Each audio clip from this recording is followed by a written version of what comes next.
Por trás do trigo, o que o glúten está fazendo com você. O glúten está presente também em outros alimentos, como o centeio, a cevada e seus derivados, né? Às vezes você pode ver por aí as pessoas incluírem a aveia como um produto que contém glúten. Isto não é verdade. Aveia original, aveia de verdade, nunca vai ter glúten. Contudo, a aveia moderna pode ser processada em utensílios e ambientes onde o trigo, a cevada e ou outro produto que tenha glúten seja processado, e aí ela consegue ter o que é chamado de contaminação cruzada. O que é contaminação cruzada? É quando há algum resquício de outros alimentos, outros produtos, que foram manuseados ou manipulados, se você preferir, nos mesmos utensílios, maquinários e por aí, ou no mesmo ambiente. Isso cria uma reação cruzada. E é por isso que às vezes você vai. Não é por isso, as pessoas precisariam explicar melhor do meu ponto de vista. Mas quando se fala que aveia pode ter glúten, é só nessa possibilidade. Aveia por si só não tem glúten. Então, o que é glúten, Maria Nilde?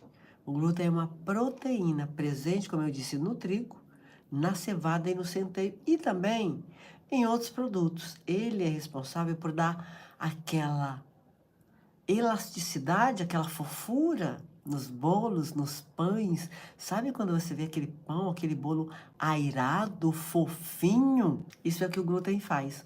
Nos bolos e pães apenas? Não, nas pizzas, em tudo mais que você come de trigo por aí. O trigo que é consumido hoje em dia é muito diferente do trigo da antiguidade.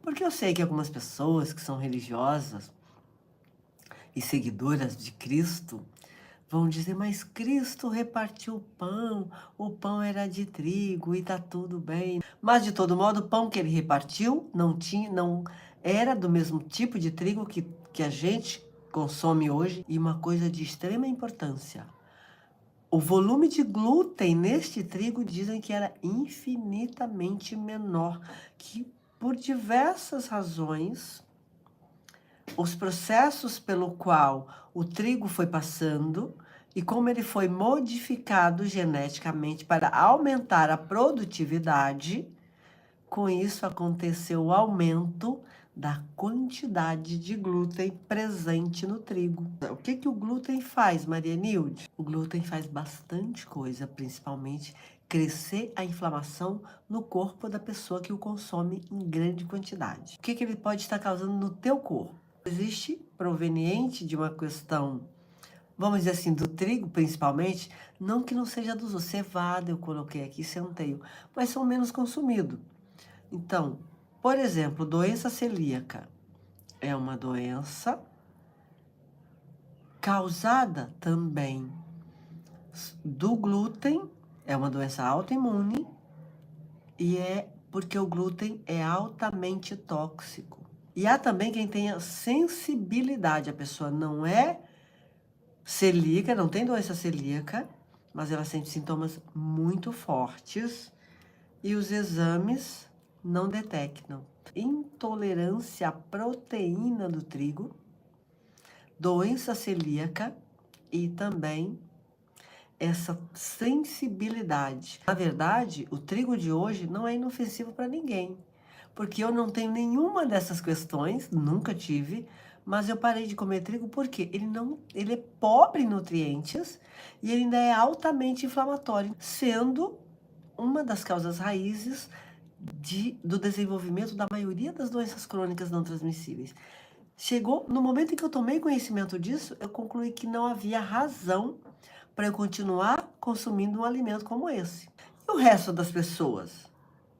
O resto das pessoas que não desenvolveram ainda ou não têm diagnóstico de doença celíaca, nem de alergia à proteína do trigo e também não tem aquela sensibilidade, será que não tem mesmo? Será que já se observaram?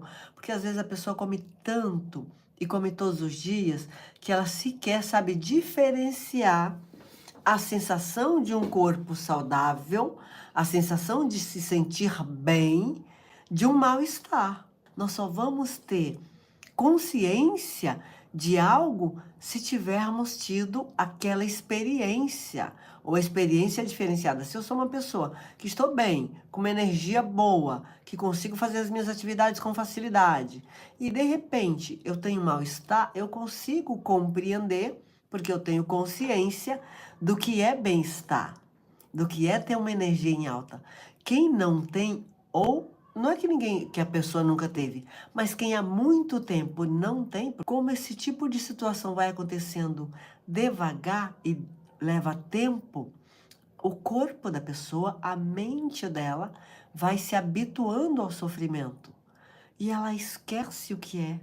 É como se dor fosse normal, é como se indisposição fosse normal, é como se falta de energia fosse normal, especialmente quando a inflamação é crônica ou os níveis estão muito altos. Intestino permeável é uma das coisas, do meu ponto de vista, mais graves para a saúde global da pessoa. Existem pequenas passagens, aberturas naquele intestino que possibilita que produtos saiam do intestino para a corrente sanguínea da pessoa e vice-versa. Então imagine o intestino permeável que o trigo pode causar. E aí, o que está no nosso intestino? Comida, enfim, comida processada, que depois vai se transformando naquele processo, se transforma em fezes, e parte daqueles produtos saem. Então, do meu ponto de vista, para aumentar a inflamação e criar complicações na saúde de uma pessoa, não tem algo pior do que intestino permeável. E isso afeta o humor da pessoa, cria dores, especialmente nas articulações.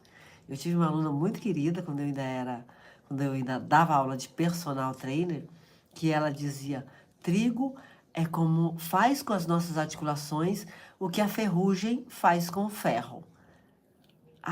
Acho que foi a melhor definição. Quando uma pessoa me pede ainda, as pessoas muito próximas ou família, para eu fazer prescrição de treino de musculação, eu coloco algumas condições. E uma delas é conhecer um pouco mais a alimentação da pessoa e ter certeza de que esta pessoa vai, se não consegue se abster do trigo, que ela consiga reduzir.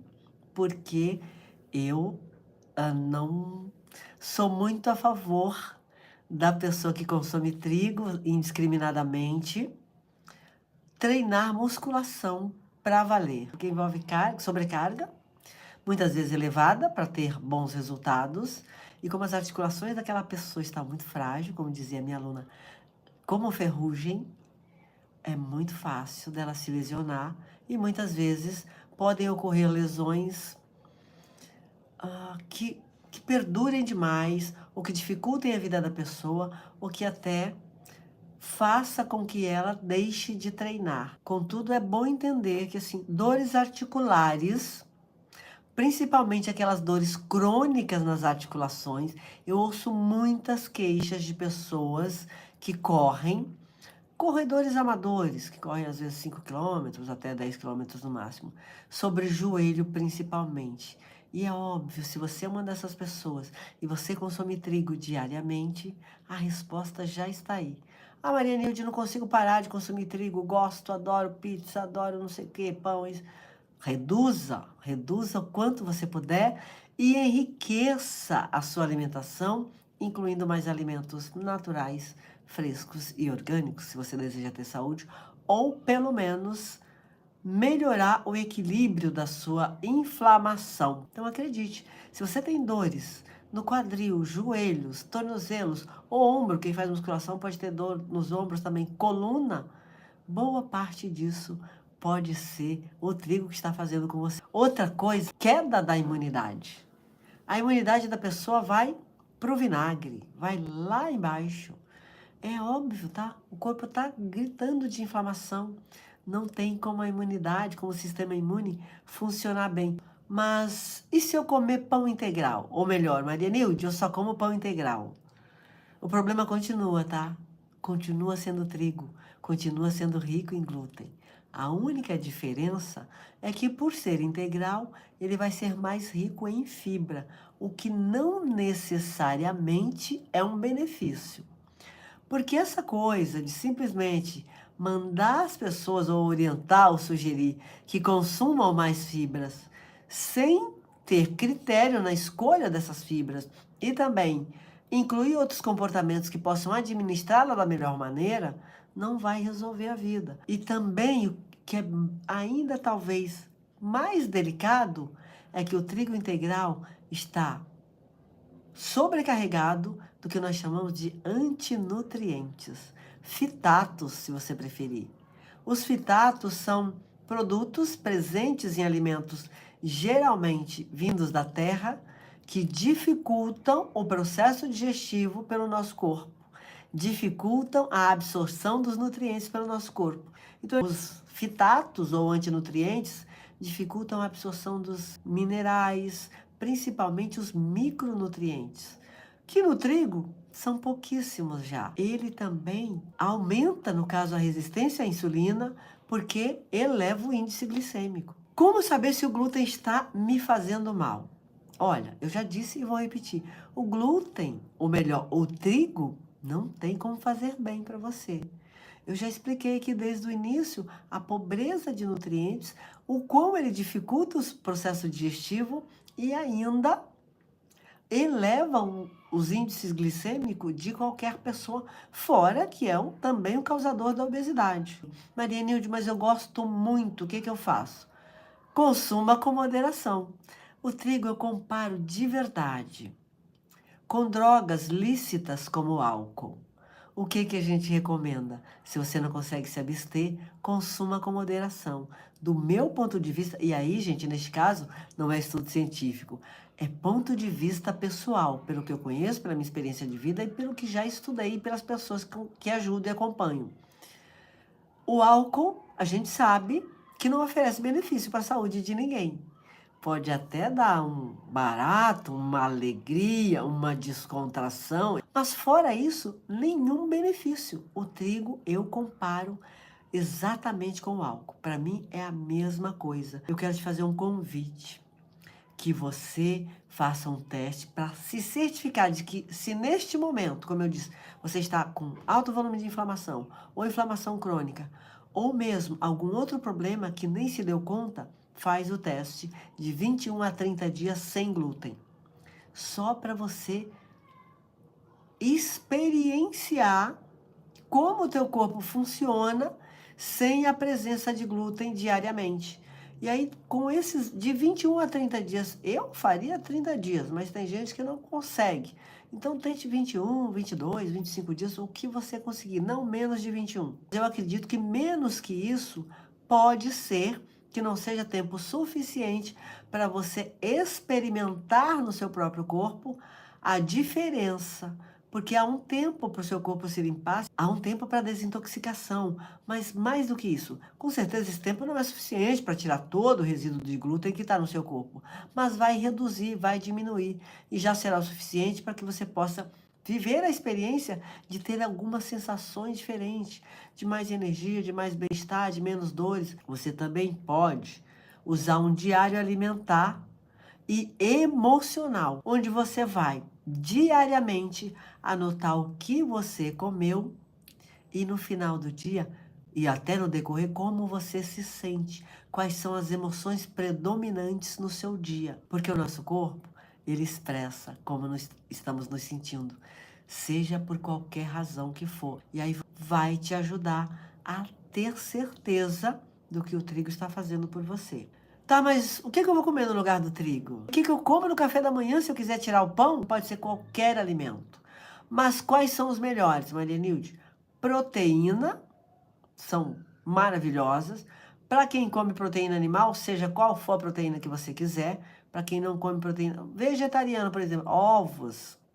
Pode incluir frutas gordurosas, o quê? Açaí, abacate, castanhas, leguminosas, né? Os feijões, de um modo geral, são riquíssimos em proteína. Além disso, embora eu não recomende para todas as pessoas, as frutas são muito melhor que pão, raízes como mandioca, batata, seja batata doce, seja batata inglesa, inhame. Isso se você for da linha do carboidrato, mas como eu disse, eu não recomendo que você que está tentando sair dessa inflamação crônica ou desse excesso de inflamação e tentando pelo menos reduzir o glúten, substitua exatamente por um outro carboidrato simples. O ideal são alimentos ricos em gorduras e proteínas. Ou até o que é ainda melhor, fazer jejum. Você pode fazer jejum.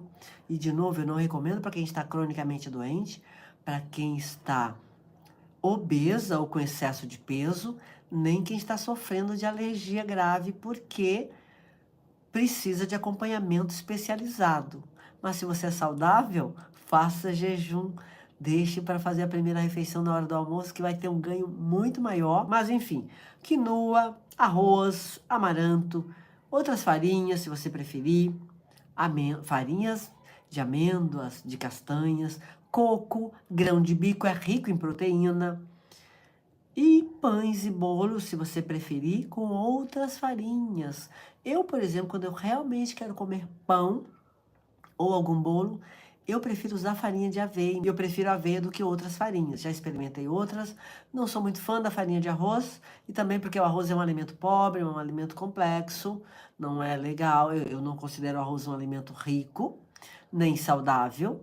Mas eu gosto de arroz e geralmente no almoço eu como arroz. Então, para evitar ficar comendo arroz várias vezes por dia, bolo de farinha de arroz, nem pensar, nem pão. Para encerrar, eu quero agradecer a você que esteve aqui comigo. Um beijo grande e saúde!